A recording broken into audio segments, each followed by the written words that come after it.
Salmon fish okay okay friends, salmon fish இது வேறு level.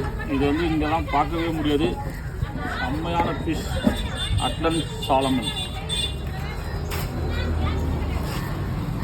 இதில் கொஞ்சம் லைட்டாக முள் இருக்கும், அதனால் எடுத்தாச்சு. இப்போ பார்த்தீங்கன்னா முள் அதில் குறைவாக தான் இருக்குது.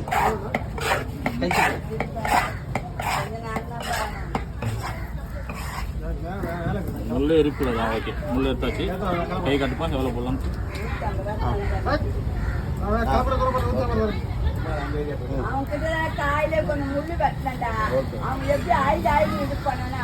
சாலமன், அட்லாண்ட் சாலமன். சைடில் கழிச்சு முள்ளு இருக்கா பாருங்க. லைட்டாக மூணாக கட் பண்ணி